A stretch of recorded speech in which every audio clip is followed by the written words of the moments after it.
Tarbiyah Sunnah Channel. Lillah Nyunnah Merenah. Bismillahirrahmanirrahim.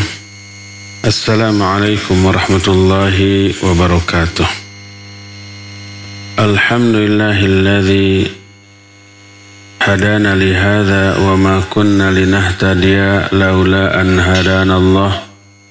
Wa asyhadu an la ilaha illallah wahdahu la syarika lah. Wa asyhadu anna Muhammadan abduhu wa rasuluh sallallahu alaihi wa ala alihi wa ashabihi wa sallama tasliman mazida wa ba'd. Hadirin jamaah Masjid Umar bin Khattab Selacau Batu Jajar yang Allah muliakan, para pendengar radio Tarbiyah Sunnah Bandung, juga pendengar radio-radio lain, para pemirsa Persada TV, Niaga TV, dan TV-TV lain, serta para netizen melalui akun manapun di mana saja Anda berada. Alhamdulillah, kita kembali berjumpa melanjutkan kajian kitab Al-Ushul Tsalatsah. Mungkin pertemuan sekarang pertemuan terakhir dari kitab ini, karena setelah ini selesainya kitab Al-Ushul Tsalatsah mengharuskan kita ganti kepada kitab lain. Masih tentang Tauhid. InsyaAllah kita akan bahas kitab Al-Qawaidul Arba'.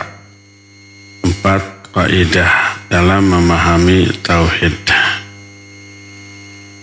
Pertemuan Senin yang lalu kita sudah menerangkan tentang ayat La ikraha fid din qad tabayyana rusydu minal ghayy.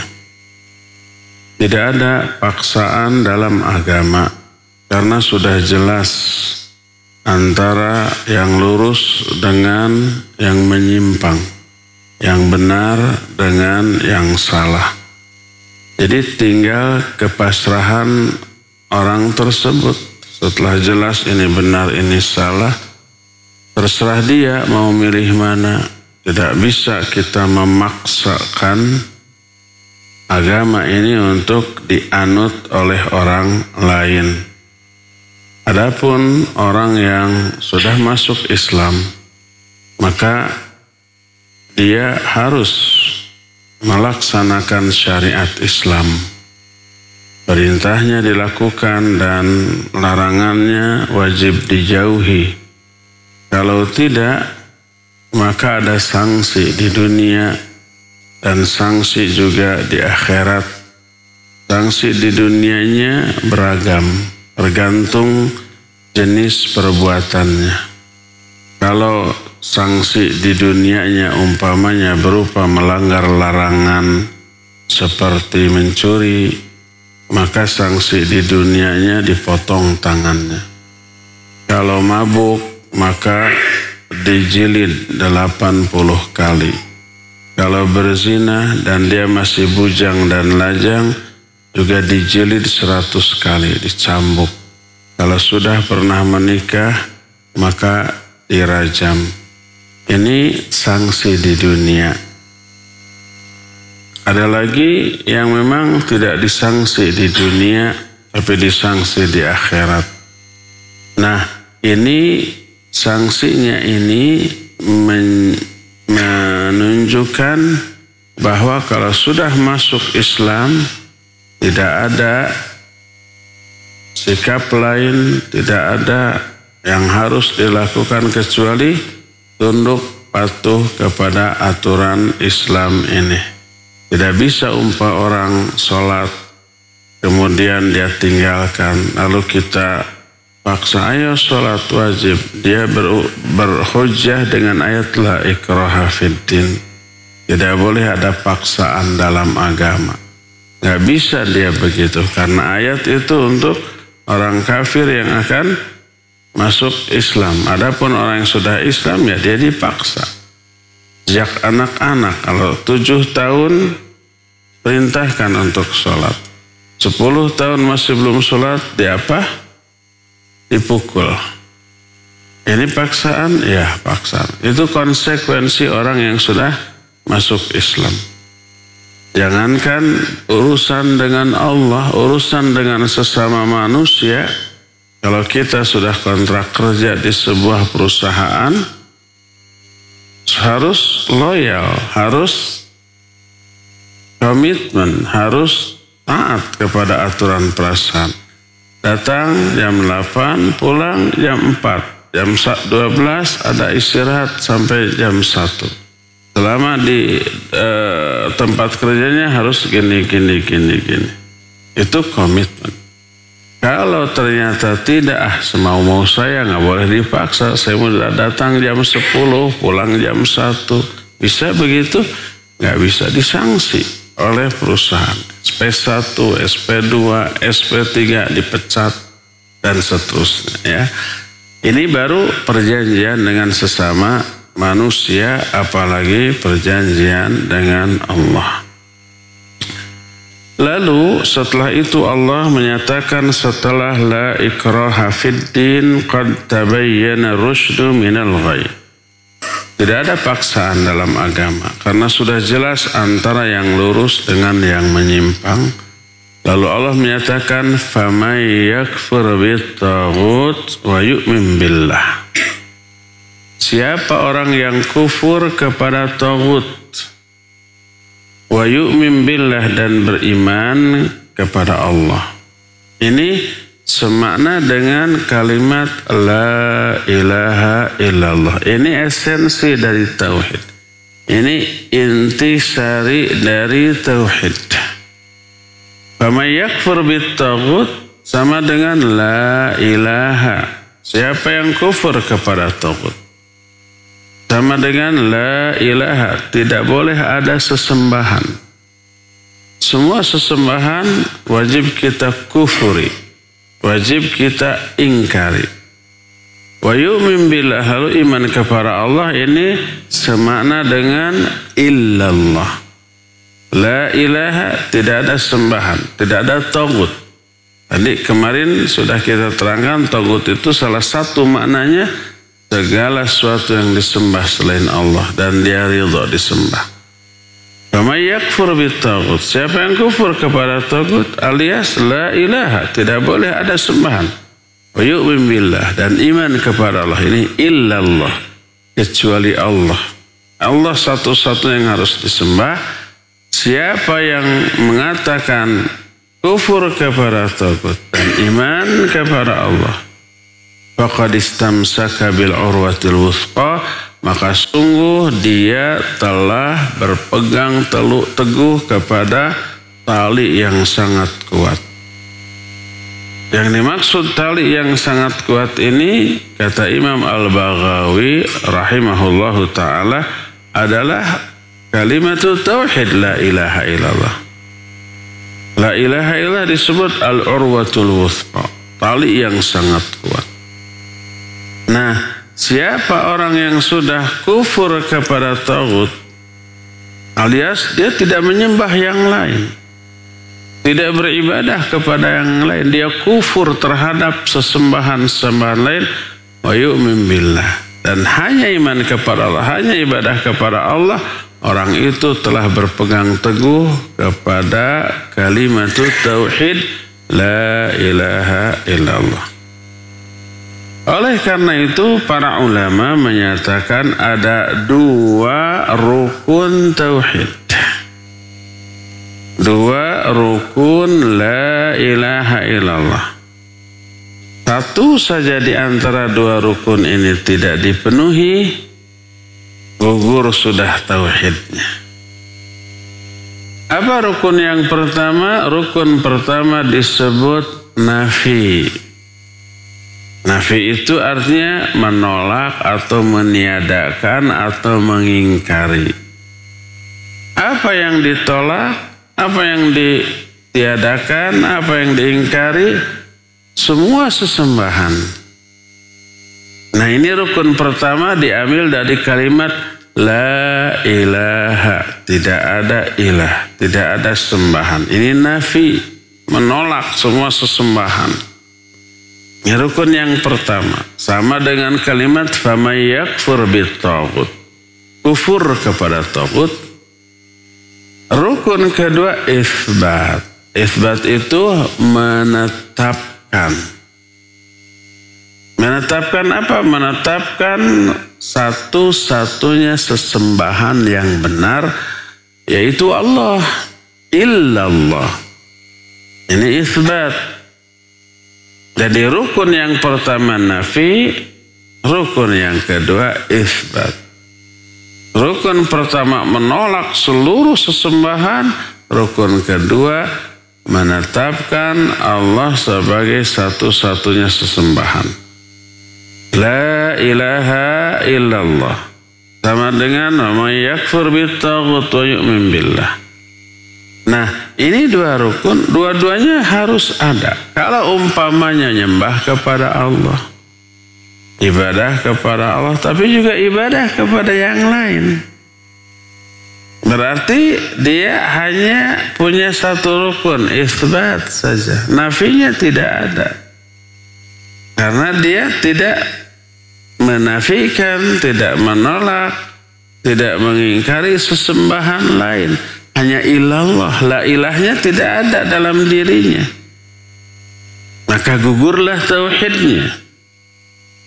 Oleh karena itulah, maka zaman baheula orang-orang Arab jahiliyah disebut musyrik. Kenapa musyrik? Padahal mereka menyembah Allah. Jangan dikira orang musyrik tidak menyembah Allah. Menyembah Allah. Pernah saya ungkap salah satu sahabat yang tadinya musyrik. Dia ditanya, namanya Imran bin Husain radhiyallahu anhu, kam ilahan ta'bud? Berapa sesembahan yang kamu sembah? Ditanya oleh Nabi SAW. Dia bilang 7. Banyak sesembahan. Wahid fis sama wasitah fil ard. Satu yang ada di langit, itu Allah. Dan 6 ada di bumi. Ada sembahan berupa patung-patung. Jadi mereka menyembah Allah, tapi juga menyembah sesembahan lain. Kata Nabi SAW, sesembahan yang mana, ilah yang mana yang paling kamu takuti kemarahannya dan paling kamu harapkan rahmatnya yang mana? Alladzi fis sama, yang ada di langit tuh. Itu yang paling saya takuti, yaitu Allah. Kalau begitu sudah ada tuh. Maka Nabi SAW menyatakan, u'budhu wahdah watruk ma siwah. Kalau begitu, sembah dia saja satu, tinggalkan sesembahan yang lain. Akhirnya dia bersyahadat, mengucapkan 2 kalimat syahadat, la ilaha illallah dan Muhammad Rasulullah, masuk Islam. Sebelum menyatakan masuk Islam, masih menyembah Allah, tapi nyembah sesembahan lain, musyrik. Jadi jangan dikira musyrik itu tidak menyembah Allah, menyembah Allah. Makanya orang-orang kafir Quraisy kalau ditanya, wa idza sa'altahu man khalaqas samawati wal ard la yaqulunna Allah. Kalau kamu bertanya kepada mereka, siapa pencipta langit dan bumi? Mereka akan jawab Allah. Siapa pemilik man Rabbul Arsyil Azim? Siapa pemilik arasy yang agung? Mereka menjawab Allah. Siapa yang menurunkan hujan? Mereka menjawab Allah. Siapa yang memberi maslahat atau madarat? Mereka menjawab Allah. Mereka meyakini. Kalau gitu sembah Allah, nggak masalah. Mereka sudah menyembah Allah. Tapi kenapa disebut musyrik kafir? Ketika mereka disuruh meninggalkan sesembahannya, ini yang mereka nggak mau. Disuruh menyembah Allah nggak masalah. Saya juga menyembah Allah selama ini, meyakini Allah sebagai satu-satunya yang menciptakan. Tapi pas disuruh tinggalkan sesembahan lain, mereka nggak mau. Akibatnya apa? Akibatnya mereka sembah Allah, mereka sembah juga sesembahan lain. Itu yang disebut musyrik. Jadi dua rukun tauhid harus dipenuhi, yaitu kufur kepada sembahan lain dan hanya menyembah satu sembahan, yaitu Allah. Allah sesembahan yang hak, yang benar satu-satunya. Semua sesembahan lain, ilah-ilah lain adalah sesembahan yang batil, yang wajib ditinggalkan. Maka Allah menyatakan, "Dzalika bi anna Allaha huwal haqq wa amma ma yad'una min dunihil batil." Yang demikian itu karena Allah lah satu-satunya sesembahan yang hak, dan apapun sesembahan yang mereka sembah selain Allah adalah sesembahan yang batil. Walaupun batil tetap disebut sesembahan. Alihah jamak dari ilah. Allah sesembahan, patung-patung juga sesembahan. Tapi Allah mah sesembahan yang hak, yang benar satu-satunya, itu mah palsu, yang batil. Makanya la ilaha illallah maknanya adalah la ma'budu bihaqqin illallah. Tidak ada sembahan yang sebenarnya kecuali Allah. Ada yang sebenarnya, ada bihaqqin. Keliru orang kalau umpamanya menyatakan la ilaha illallah itu tidak ada sembahan selain Allah. Keliru, berbeda dengan kenyataan. Kenyataannya banyak sesembahan selain Allah. Cuma itu batil. Tapi walaupun batil tetap sesembahan. Maka makna atau maksud yang benar, terjemahan yang benar dari la ilaha illallah adalah tidak ada sesembahan yang hak selain Allah. Tidak ada sesembahan yang sebenarnya selain Allah.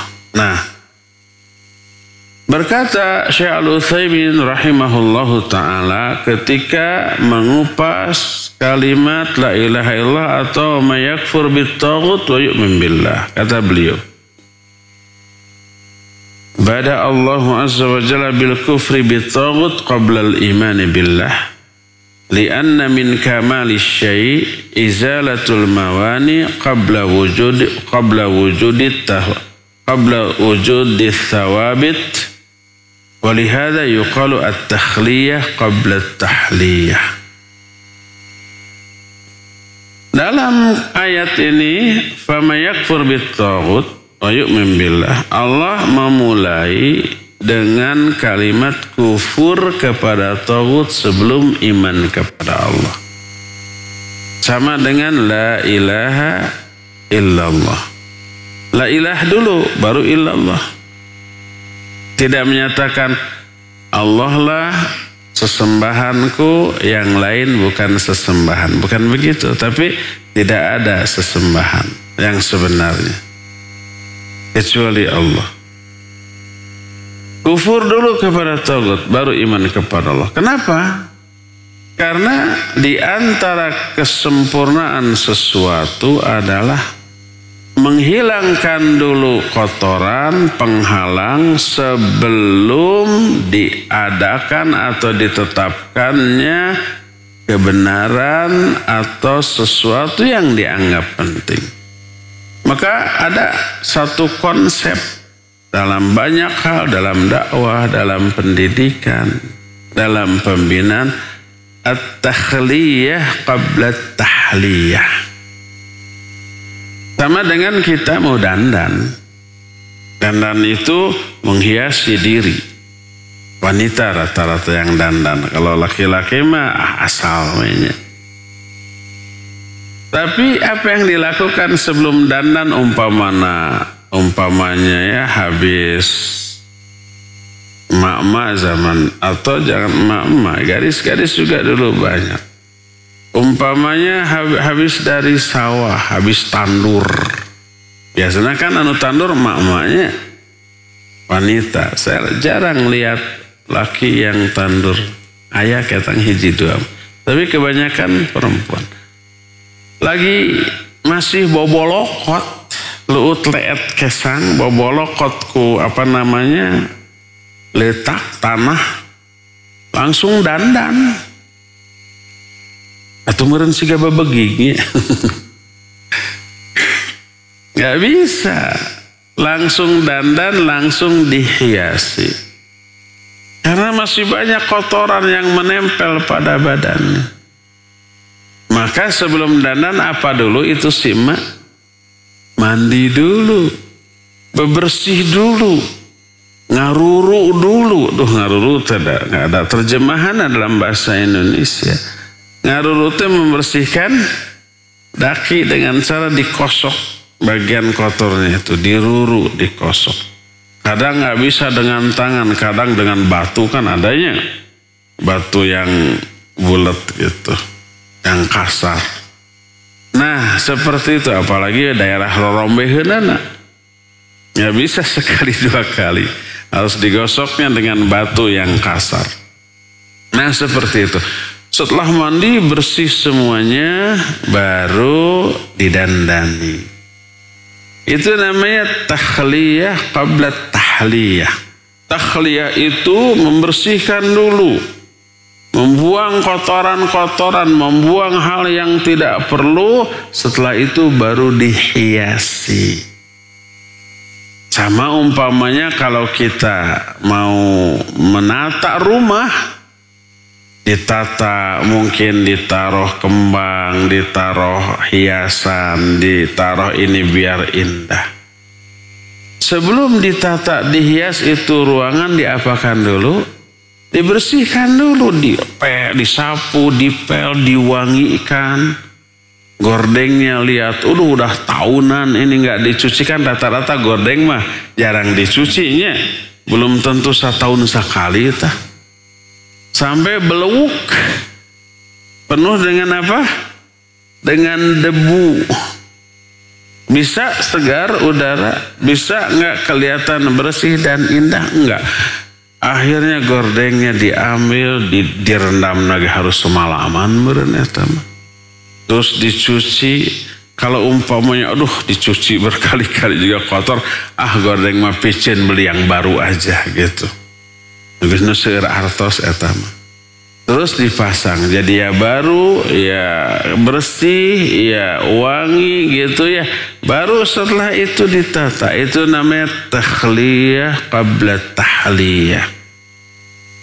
Jadi mengosongkan dulu dari kotoran, dari hal-hal yang tidak layak, baru dihiasi.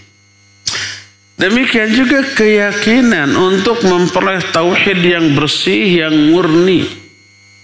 Hati ini harus dibersihkan dulu dari sesembahan lain. Dari kepercayaan-kepercayaan yang tidak benar. Harus dikosongkan dulu. La ilaha. Setelah kosong, gak ada lagi yang diyakini, gak ada lagi yang dipercayai, baru illallah, tancapkan keyakinan kepada Allah. Sehingga Allah menjadi satu-satunya yang diimani, yang dipercaya, dan yang disembah. Kalau belum dibersihkan dulu, kamu yakin bahwa Allah pencipta langit dan bumi? Iya, mau menyembah Allah? Mau. Dah. Tapi keyakinan kepada selain Allah masih ada. Percaya ke dukun, ke peramal, percaya ke ruh-ruh orang-orang yang sudah mati, percaya ke karuhun-karuhun, percaya ke kuburan, percaya ke mbah itu yang kayak gitu masih ada. Berarti keyakinannya kepada Allah bukan hanya satu-satunya. Ya yakin kepada Allah, tapi yakin juga kepada yang lain. Masih belum murni. Sama dengan dandan, tapi masih belewuk letak. Sama dengan menata sebuah ruangan dihias, tapi masih barala, masih kalalotor, tidak dibersihkan dulu. Gak akan nyaman, gak akan benar. Jadi ini yang disebut takhliyah qabla tahliyah. Nah, bahkan di dalam masalah dakwah dan pendidikan ada istilah baru. Istilah ini dimunculkan oleh Al-Imam Al-Albani rahimahullah, yang kemudian dikembangkan oleh murid-muridnya di antara Syekh Ali Hasan Al-Asari rahimahullah ta'ala. Beliau menyusun sebuah buku At-Tasfiyah wa Tarbiyah. Tasfiyah dan Tarbiyah. Tasfiyah artinya pembersihan. Kalau mau mendakwahi seseorang yang tadinya pemikirannya kacau, syubhat, banyak gitu ya, pemikiran, pemahaman yang salah, yang keliru, itu dulu dibersihkan. Tasfiyah namanya. Baru tarbiyah, setelah dikosongkan baru dididik. Sama seperti anak kecil TK atau PAUD belajar baca Al-Quran, belajar Iqra. Tapi guru yang ngajarnya teu apik. Pokoknya asal bisa baca a, ba, ta, sa. Tapi makhrajnya tidak benar. Antara sa dengan sya dengan sod itu nggak dibedakan. Pokoknya mah asal lancar. Makhrajnya tidak benar. Menyebut fa jadi pa, alam taro kayak papa. Terus antara jim dengan zai tidak bisa dibedakan. Antara qaf dengan kaf juga tidak dibedakan. Antara ha dengan kha dengan ha tidak bisa dibedakan. Antara a dengan a tidak bisa dibedakan. Pokoknya lancar narabas, tapi tajwidna, makhrajna, panjang ponokna dilanggar. Nah, terus belajar ke ustadz yang benar itu lebih susah memperbaikinya daripada yang tidak sama sekali. Karena dia sudah terbiasa, sudah lancar baca Quran, tapi tajwid makhrajnya tidak benar. Itu lebih susah. Lebih baik kalau umpamanya mau mengajar Iqra anak TK yang belum tahu huruf sama sekali. Nah, kalau belum tahu huruf, di awal, masih dari awal sudah dibiasakan a, ba, ta, sa. Cara mengucapkan sa umpamanya dengan digigit ujung lidah sedikit, ulah digigil nyeri. Nah, sa gitu, ditonjolkan. Harus beda dengan sa, beda dengan sya, beda dengan so.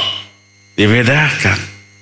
Antara da dengan za harus dibedakan. Dari awal sudah dibiasakan gitu, nanti pas lancar tuh, bener tajwidnya, bener makhrajnya. Makanya kalau ada umpamanya di TK kita nih, pindahan dari TK lain, belajar Iqra di TK lain, sudah selesai Iqra 6, ke kita mah wayahna, naon wayahna tanya. Ke Iqra 1 lagi. Orang tuanya proses sudah ke Al-Quran. Jangan saralah. Ke Iqra 1 itu lebih susah. Harus ditakhliyah atau ditasfiyah dulu. Harus diluruskan kesalahannya. Kesalahannya dibuang dulu. Nah, setelah kesalahannya dibuang sedikit demi sedikit, itu lebih susah. Tapi kalau di lekenan mah asal kayang tangtu parang menjada wajada, insya Allah bisa diluruskan. Jadi kenapa Allah memulai dengan faman yakfur bit-taghut wa yu'min billah? Siapa yang kufur kepada taghut dan iman kepada Allah? Karena kufur kepada taghut adalah takhliyah. Ibarat mandi dulu sebelum didandan. La ilaha, tidak ada ilah, tidak ada sembat, dibersihkan dulu. Ini dada, ini hati kita dari keyakinan-keyakinan yang keliru, yang batil, dari sembahan selain Allah, dibersihkan dulu, diingkari semua sembahan. Setelah kosong, baru illallah. Ditancapkan keimanan kepada Allah Azza wa Jalla. Nah, Siapa yang kufur kepada tagut dan iman kepada Allah, faqad istamsaka bil urwatil wuthqa. Sungguh benar-benar dia telah berpegang teguh kepada kalimat tauhid la ilaha illallah yang disebut dengan al urwatul wuthqa. Kesungguh-sungguhan benarnya orang tersebut dinyatakan dua kali oleh Allah. Pertama ada qad, faqad istamsaka. Qad itu qad masuk kepada fi'il madhi, istamsaka fi'il madhi, istamsaka yastamsiku istimsakan. Itu fi'il madhi.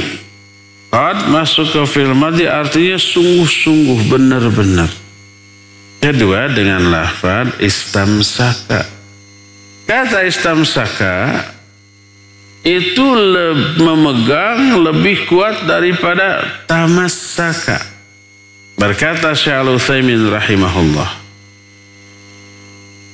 wa ta'ammal kaifa qala Allah azza wa jalla faqad istamsaka wa lam yaqul tamassaka li'anna al-istimsak aqwa min at-tamassuk fa innal insan qad yatamassaku wa la yastamsiku. Perhatikan bagaimana Allah mengatakan faqad istamsaka, tidak mengatakan faqad tamassaka. Karena istimsak lebih kuat daripada tamassuk. Istamsaka lebih kuat daripada tamassaka. Berpegang nate bahasa Sunda mah dipepraket gitu tah. Mengerahkan seluruh tenaga, ngarahulah lepas.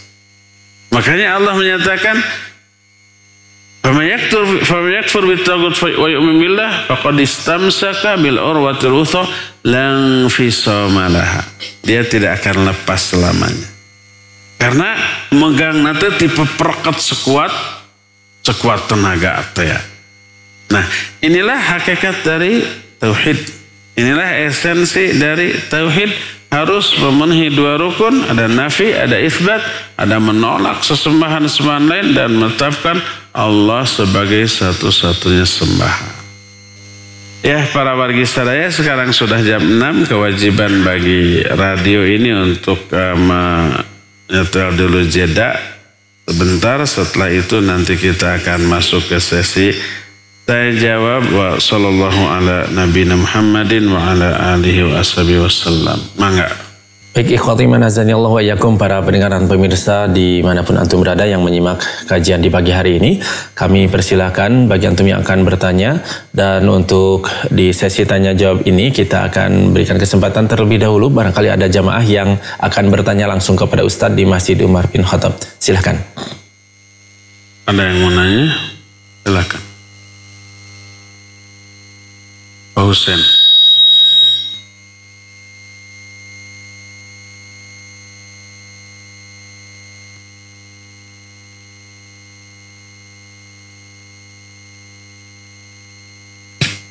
Assalamualaikum warahmatullahi wabarakatuh. Waalaikumsalam warahmatullahi Mohon bertanya Ustaz, ini kalau kita datang ke Ustaz ya Ustaz, kata Ustaz kalau mau banyak rezeki katanya harus banyak baca nariyah, salawat nariyah sekian ratus sehari.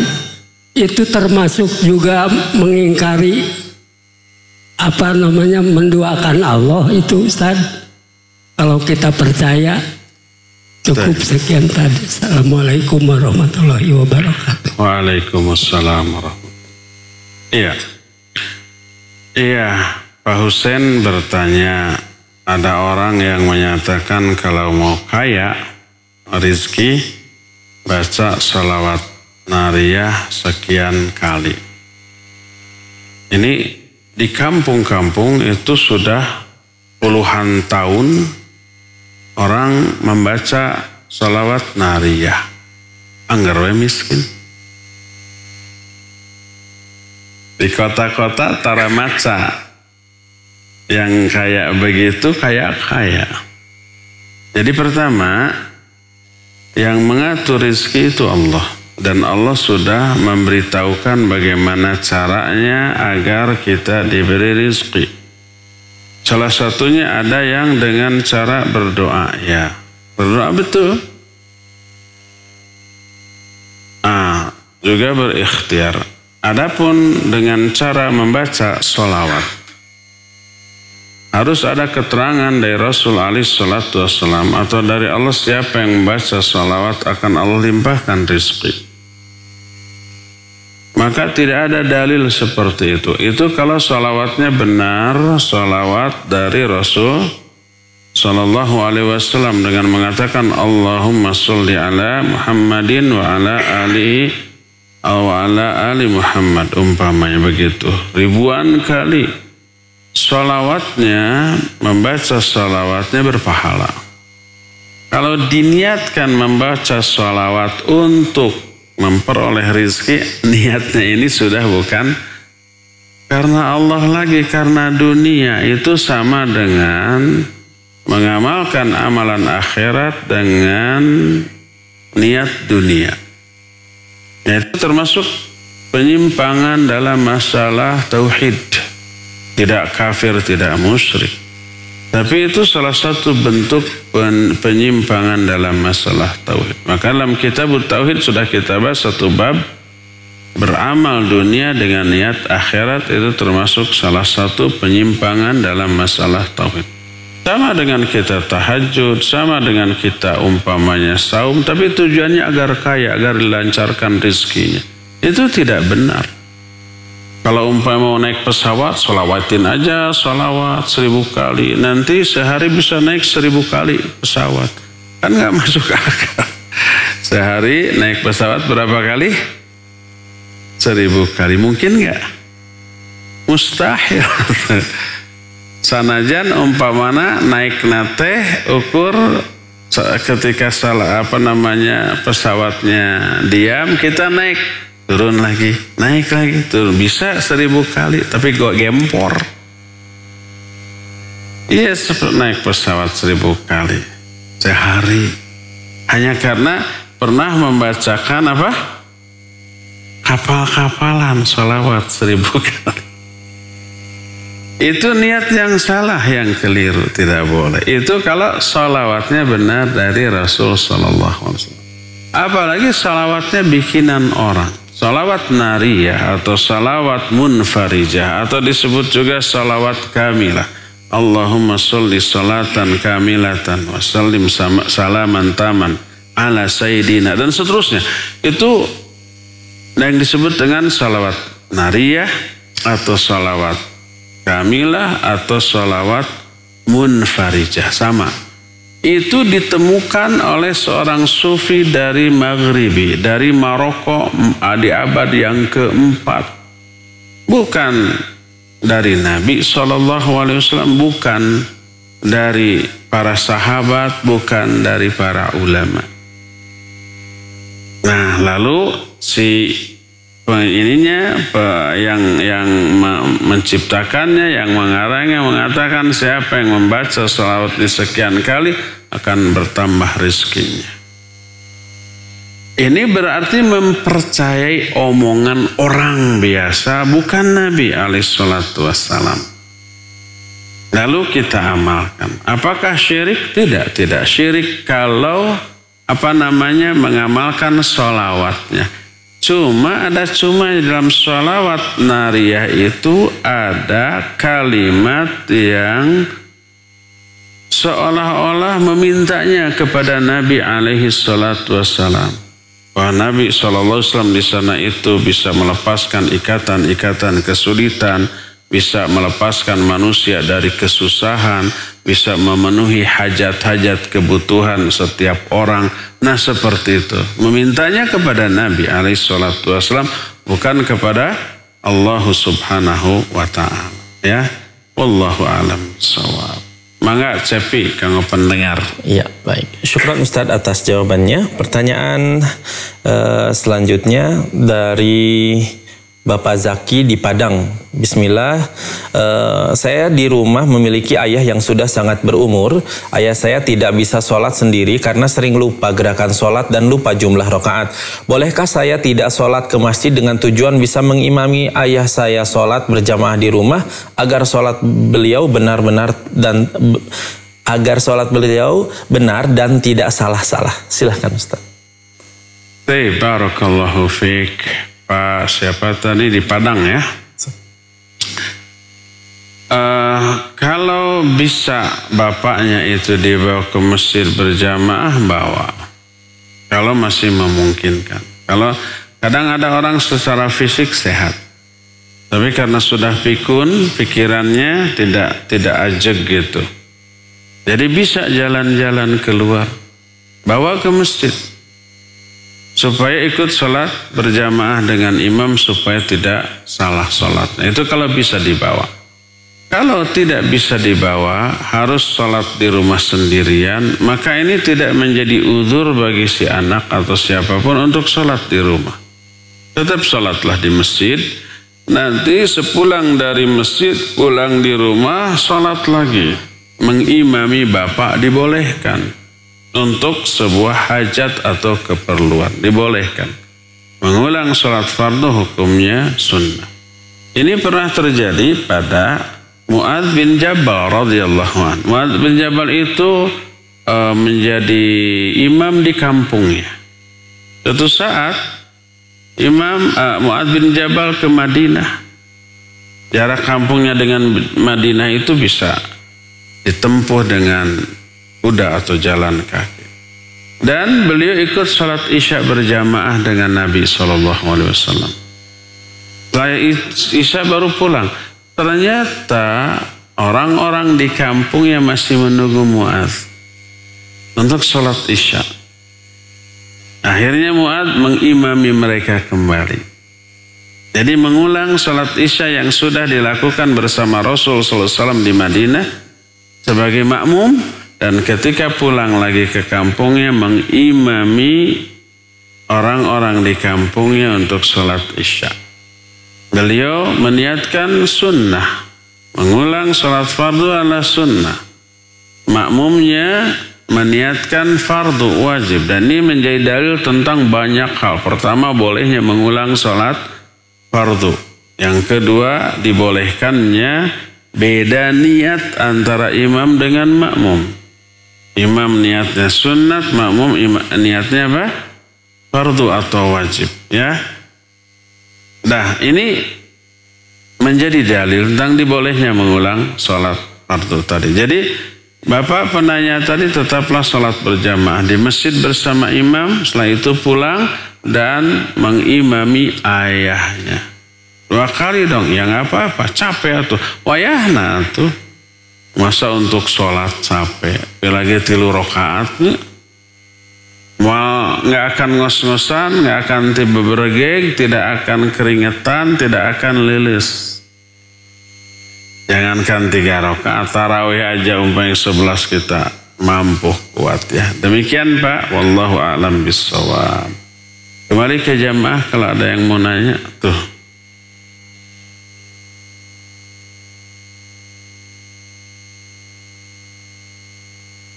Waalaikumsalam warahmatullahi wabarakatuh. Kapengkerkan hala maikna.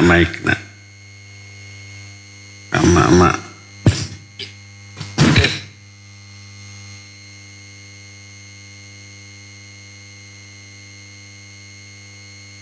Bade tumaros. Bahasa Indonesia, Bu. Seperti luar pulau. Mau bertanya. Ya. Apa ya itu berdasarkan pengalaman baca Al-Quran dalam sholat pada inna anzalnahu fi lailatul qadar, tapi setelah selesai baca ingat tadi teh bukan lailatul qadar tapi lailatul qadar. Itu teh belum diapa-apain, belum sujud sahwi, belum diulang. Bagaimana caranya? Salah baca, harusnya Lailatul Qadar ini?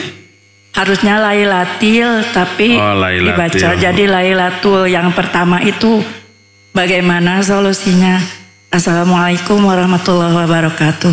Assalamualaikum warahmatullahi wabarakatuh. Inna anzalnahu fi Lailatil Qadar. Oh, ini dibaca Inna anzalnahu fi Lailatul Qadar.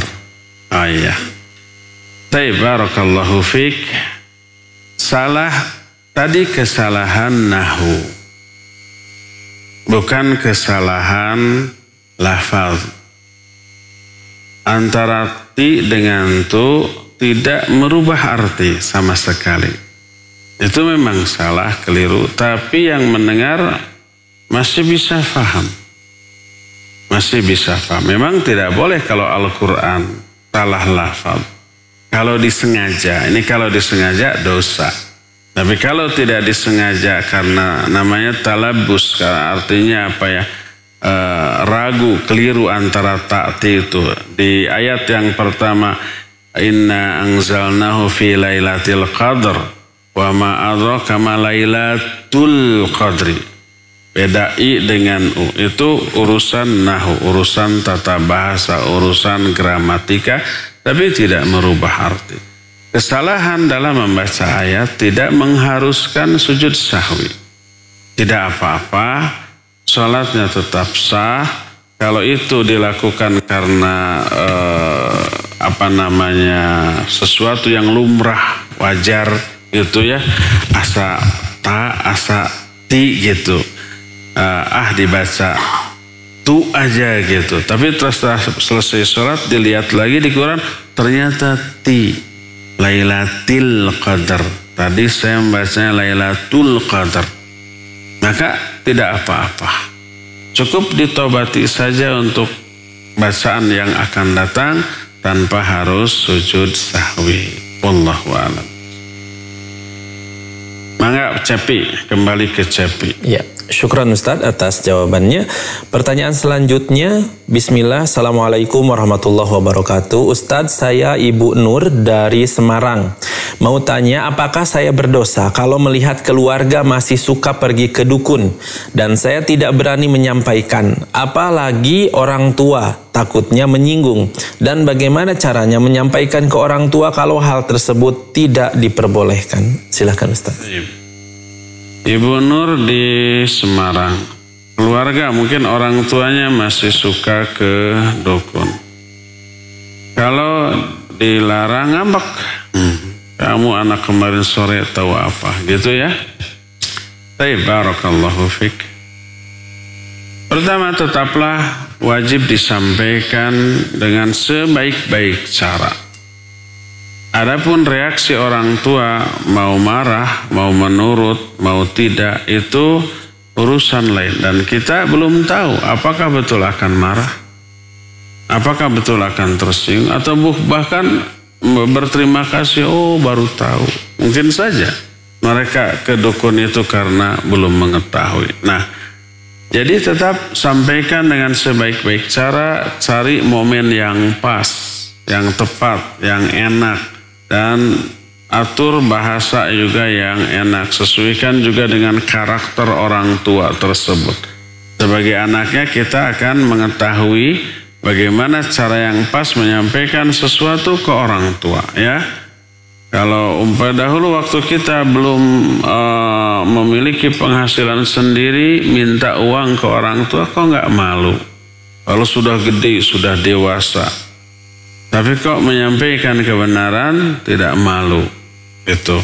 Jadi tetap sampaikan. Itu yang pertama. Yang kedua, ini yang kedua nih, jangan lupa tunjukkan kepada orang tua di dalam keseharian kita bahwa kita ini orang yang komitmen, yang loyal, yang taat kepada aturan syariat. Salatlah di awal waktu. Walaupun tidak ke masjid karena ini ibunya, Ibu Nur tidak wajib ke masjid, sholat di rumah. Itu yang pertama. Ya, baca Al-Quran setiap hari di hadapan orang tua. Orang tua melihat kita rajin ngaji. Ketiga, tunjukkan kita ini juga belajar. Mungkin pengajian, mungkin sekarang kita ada TSL, Tarbiyah Sunnah Learning. Belajar jarak jauh lewat radio, lewat HP ya, atau setel radio seperti ini di rumah biar juga didengar. Sehingga orang tua melihat kita ini punya ilmu karena belajar. Hasil pelajaran kita sampaikan. Nah, jangan lupa tunjukkan kemuliaan akhlak, bantu orang tua ya. ngepel, nyuci, masak, dan yang sejenisnya, bantu. Orang tua merasa terbantu sehingga dekat dengan anak, sering komunikasi, sering ngobrol, sehingga dekat dari hati ke hati. Nah, kalau sudah begitu nanti enak menyampaikannya. Adapun kalau citra kita masih buruk, kita tidak belajar, kita juga tidak pernah bantu, sering ngeselin orang tua, dalam keadaan kita tidak dipercaya oleh orang tua, lalu kita menyampaikan, pastilah akan ditolak. Kamu ngepel aja, gak pernah bantu ibu, gak pernah, sekarang ngelarang ibu ke dukun. Kadang dikaitkan, padahal tidak ada kaitannya. Kadang dikait-kaitkan karena kejengkelan orang tua terhadap cueknya kita tidak membantu orang tua. Tunjukkan kemuliaan akhlak, tunjukkan kedekatan kita dengan orang tua, bantu orang tua. Ya, bila kita punya rezeki, kasihlah orang tua, ya, dan tetap sampaikan kebenaran ini apapun resikonya kelak. Selama yang kita sampaikan baik dan cara penyampaiannya baik di momen yang tepat. Ya, wallahu a'lam. Kembali ke jamaah, ada mana tadi Kang Dindin? Ada emak-emak? Mic-nya ibu-ibu ke kembalikan.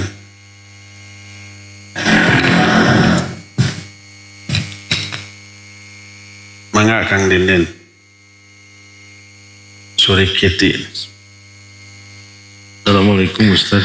Waalaikumsalam. Pertanyaan yang berkaitan dengan hukum. Kalau misalnya ada orang melakukan zina terus dihukumi secara syariat Islam, apakah misalnya sampai meninggal, apakah terhapus seluruh dosanya atau hanya dosa zinahnya aja?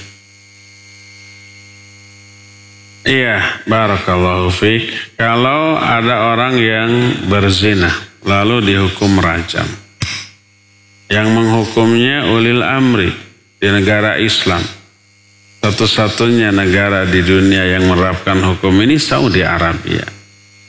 Negara-negara Timur Tengah lainnya tidak. Di Kuwait, di Qatar, di Oman, di Suriah, tidak. Dengan itu di Brunei ya. Wallahu a'lam. Nah, katakanlah di Saudi ada orang yang berzina, ya, lalu dia dirajam. Apakah hukuman rajam itu menghapus dosanya? Iya, menghapus dosa. Seperti orang mencuri terus dipotong tangan. Yang memotongnya adalah orang yang berwenang, ulil amri, algojo atas putusan hakim di pengadilan, dipotong. Maka hapus dosa mencurinya. Begitu. Dan itu satu-satunya cara untuk terhapusnya dosa dari perbuatannya. Jadi kalau mabuk dicambuk, kalau mencuri dipotong, kalau berzina dan sudah pernah nikah dirajam, kalau belum pernah nikah dicambuk 100 kali, mau mati mau tidak.